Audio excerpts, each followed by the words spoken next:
मेरे दिव्य गुरुदेव श्री परमहंस योगानंद जी के द्वारा ये टॉपिक जीवन के अनुभवों के संबंध में ज्ञानी जनों के विचार।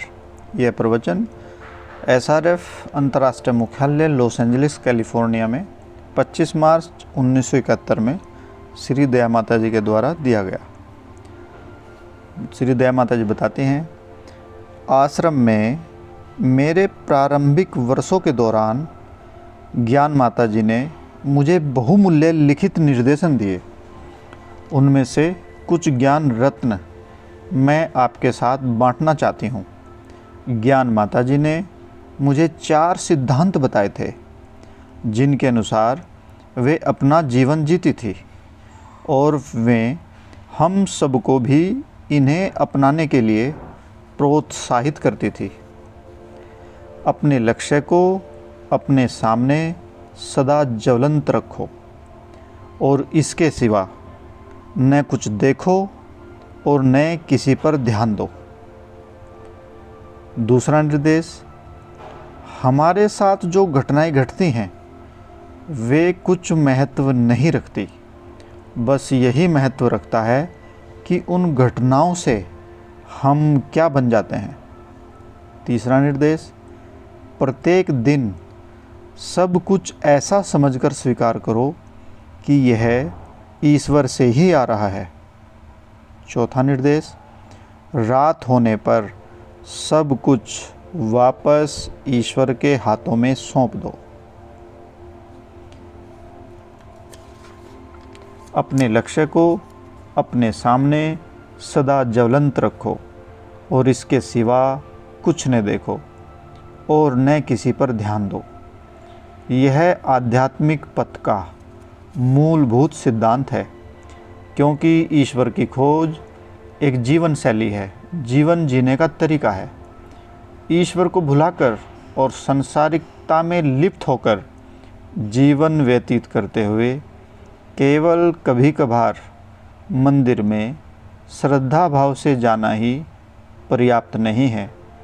हमें समझना चाहिए कि जो हम देखते हैं, जो हम सोचते हैं और जो हम करते हैं वह यह निर्धारित करता है कि हम क्या हैं।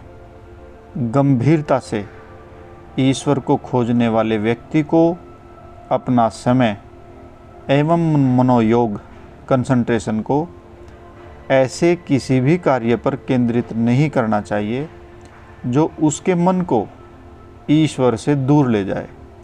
उसे जीवन के नकारात्मक पहलू को नहीं देखना चाहिए और न ही उसमें शामिल होना चाहिए। गुरुदेव परमहंस योगानंद जी ने हमें उन विचारों, कार्यकलापों एवं भटकाव से जो ईश्वर को पाने की सच्ची इच्छा के प्रतिकूल है, हमें दूर रहने की शिक्षा दी है। हमें इस आदर्श को सदा पकड़े रहना चाहिए। आप में से जो लोग संसार में रहते हैं उन्हें न तो दावतों में जाना चाहिए, न ही ऐसी फिल्मों को देखना चाहिए जो न तो प्रेरित करती हों और न ही मन को उन्नत करती हों, और ऐसी हों जिन्हें देखकर मन में निम्न स्तरीय भावनाएं जागृत होती हों। इनको मत करना चाहिए। ऐसे स्थानों में जाकर अपना समय नष्ट नहीं करना चाहिए। कभी भी ऐसा कोई कार्य न करें जो आपकी चेतना को आपके लक्ष्य यानी कि ईश्वर से नीचे गिरा दे। कोई इस तरह भी सोच सकता है, ठीक है, आज मुझे जो अच्छा लगता है कर लेता हूँ, जब रात्रि में घर जाऊँगा तो गहरा ध्यान कर लूँगा। परंतु आप यह निश्चित जान लें कि जो इस प्रकार तर्क करते हैं वे इस जीवन काल में ईश्वर को नहीं पा सकेंगे। हमें प्रतिदिन ऐसा व्यवहार करने का प्रयास करना चाहिए जिससे कि हम सदैव ईश्वर के साथ अपनी एकात्मकता को सदा याद रखें, क्योंकि हम उनकी दिव्य संतान हैं। गुरुदेव प्राय इस लोकप्रिय उक्ति को बताया करते थे, बुरा न देखो न बुरा सुनो न बुरा कहो। इस ज्ञान को लक्षित करने वाले 3 बंदरों की मूर्तियाँ भारत में एवं इस देश में भी सार्वजनिक हैं। एक बंदर अपने हाथ से अपनी आँखों को ढके हुए है, दूसरा बंदर अपने कानों को ढके हुए है और तीसरा अपने मुंह को। ईश्वर आकांक्षी चेतना को इंद्रियों के किसी भी प्रकार के दुरुपयोग द्वारा दूषित न होने दें। हमारे साथ जो घटनाएं घटती हैं वे कुछ महत्व नहीं रखती, बस यही महत्व रखता है कि उन घटनाओं से हम क्या बनते हैं। वह महत्व रखता है अपनी गलतियों के द्वारा और दूसरों के व्यवहार से होने वाली दुखद घटनाओं के द्वारा हमें कभी भी उदास अथवा हतोत्साहित नहीं होना चाहिए। हम सब ने कभी न कभी ऐसे कार्य किए हैं जहां हमारा व्यवहार गलत था और जिसके कारण हमें बाद में लज्जित होना पड़ा, परंतु इन गलतियों को याद करते करते अपने शेष जीवन को विस्मय बना देना भी उतना ही गलत है। उनको याद मत रखें। हमें कभी भी कुछ ऐसा नहीं होने देना चाहिए जो हम में कटुता उत्पन्न करे, कड़वाहट उत्पन्न करे, जो हमारे स्वयं में अथवा हमारे साथियों में हमारे विश्वास को नष्ट करे अथवा जो हम में दोष भाव को भर दे। ऐसा हमें कुछ नहीं करना चाहिए।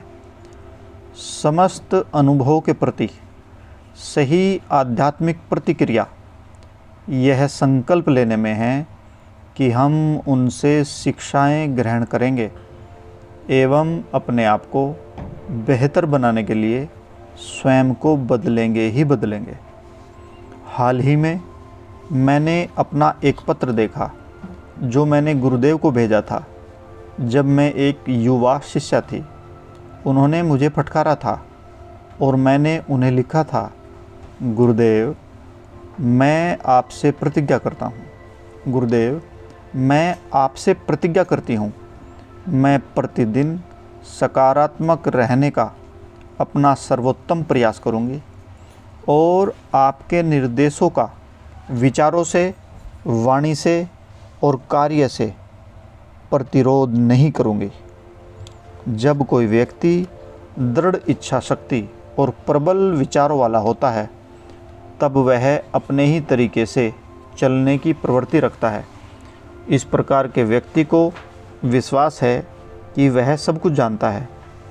गुरु का कर्तव्य शिष्य को यह सिखाने में सहायता करना है कि विवेक निर्देशित इच्छा शक्ति को कैसे विकसित किया जाए। अपने अनुशासन द्वारा गुरुदेव मुझे अपनी गलतियों से सीखने में सहायता कर रहे थे। वे अहंकारी भटकी हुई इच्छा शक्ति को न त्यागने वाले शिष्यों को सावधान करते थे। यदि तुम इसी प्रकार व्यवहार करते रहोगे तो जगत माता तुम्हें यहाँ से बाहर निकाल देगी, वो कहते थे। शुरू में इन शब्दों ने मुझे भयभीत कर दिया, परंतु शीघ्र ही मैं जान गई कि वे हमें केवल दिव्य नियम बताने का प्रयास कर रहे थे। और अब मैं वही बात आप सबसे कहती हूँ जो इस मार्ग में प्रभु को खोज रहे हैं। अपनी अहंकार प्रेरित त्रुटियों को पकड़े मत रहिए, अपितु गुरुदेव के मार्गदर्शन के अनुरूप बनने का प्रयास करें, अन्यथा कर्म का नियम आपको आध्यात्मिक पथ छोड़ने पर बाध्य कर देगा। जब मैं अपने में अत्यधिक कठोरता से गुण और दोष खोजती और परिणाम स्वरूप अत्यधिक कष्ट पाती, क्योंकि मैं अनुभव करती थी कि मैं गुरुदेव की आशा के अनुसार 100% जीवन नहीं जी रही थी, तब उन्होंने मुझे फिर सही दृष्टिकोण प्रदान किया। जो बीत गया सो बीत गया। स्वयं का सुधार करो और अतीत को भूल जाओ। इस पर और अधिक विचार मत करो। ज्ञान माता जी भी बिल्कुल वही बात कहती थी। आप जो अनजाने में गलतियां करते हैं अथवा आपके साथ अप्रिय घटनाएं जो घटती हैं वे कुछ महत्व नहीं रखती। महत्वपूर्ण यह है कि इन अनुभवों के परिणाम स्वरूप आप क्या बन जाते हैं। जीवन में जो भी परिस्थितियाँ आती हैं उनकी प्रतिक्रिया केवल आप ही निर्धारित करते हैं। क्या आप एक दुखी, लाचार, स्वयं पर तरस खाने वाले व्यक्ति बनेंगे अथवा एक सद्भावपूर्ण, दयालु, दृढ़ इच्छा शक्ति वाला, ईश्वर के प्रति समर्पित दिव्य व्यक्ति बनेंगे। ईश्वर की खोज में आपकी सफलता को आपके सिवाय कोई अन्य नहीं रोक सकता। प्रत्येक दिन सब कुछ ऐसा समझकर स्वीकार करो कि यह ईश्वर से ही आ रहा है। यह एक महत्वपूर्ण बात है। कभी न सोचें कि दूसरे आपका हित या अहित कर रहे हैं। सभी व्यक्तियों को ईश्वर के माध्यम के रूप में देखें। एक दिव्य आत्मा बने रहें। ईश्वर को सच्चाई से खोजने वाले एक भक्त की तरह रहें। एक ऐसे भक्त की तरह जो उसके साथ अथवा दूसरों के साथ होने वाली प्रत्येक घटना के पीछे ईश्वर के हाथ को पहचानता है। अच्छी तरह समझ लें कि यह ईश्वर ही है और केवल ईश्वर, जो चुपचाप एवं प्रेम पूर्वक हमारे जीवन पर दृष्टि रखे हुए है। प्रतिदिन स्वीकारें कि सब कुछ आपको ईश्वर के हाथों से ही प्राप्त हो रहा है और तब आप उनकी अनवरत, बिना रुके समीपता एवं आशीर्वाद का अनुभव करना प्रारंभ कर देंगे। रात होने पर सब कुछ वापस ईश्वर के हाथों में सौंप दो। कभी यह बहाना न बनाएं कि आपका मन आपके कार्य एवं कर्तव्यों से इतना भरा हुआ है कि वह ईश्वर के बारे में सोच नहीं सकता। आध्यात्मिक पथ पर यह मूल समस्याओं में से एक है जिस पर प्रत्येक को विजय प्राप्त करनी ही है, चाहे वह आश्रम में रहता हो या संसार में। हम प्राय अपने उत्तरदायित्वों में इतना तल्लीन हो जाते हैं कि ध्यान करते समय इन्हें मन से हटाना हमारे लिए कठिन हो जाता है, परंतु हमें ऐसा करने की आवश्यकता को समझना चाहिए। रात्रि को जब भी हमारा ध्यान करने का समय हो तब मन ही मन सब कुछ ईश्वर के हाथों में सौंप दे। मान लिया कि आप अपने घरेलू कार्य में व्यस्त थे अथवा कार्यालय, कारखाने या विद्यालय में काम कार्य में या आर्थिक समस्याओं में व्यस्त थे या इस तरह से अन्य व्यक्तिगत उत्तरदायित्वों में व्यस्त थे। ये दिन भर के आपके कर्तव्य हैं, परंतु रात्रि में जब ध्यान का समय आता है तो मानसिक रूप से इन उत्तरदायित्वों को वापस ईश्वर की रेख देख में सौंप दे। यदि आप यह मानसिक प्रक्रिया प्रत्येक रात्रि को करते हैं तब आप पाएंगे कि ध्यान के समय अपनी चेतना से ईश्वर के सिवाय सब कुछ हटाना आपके लिए बहुत आसान हो जाएगा। तब उनके साथ वार्तालाप करने के लिए आपके पास समय ही समय होगा। मैं इन चारों बातों को आपसे याद रखने के लिए आग्रह करती हूँ, क्योंकि यदि आप ऐसा करेंगे तो आप पाएंगे कि ये आपकी आध्यात्मिक प्रगति के लिए बहुत ही लाभप्रद है, लाभदायक है। इस जीवन में ईश्वर को जानने के लिए हम सबको एक अवसर प्राप्त हुआ है। हमारी सफलता इस पर निर्भर करती है कि जो भी अनुभव हमारे जीवन में आते हैं उनके प्रति हम किस प्रकार की प्रतिक्रिया व्यक्त करते हैं। जय गुरु जी।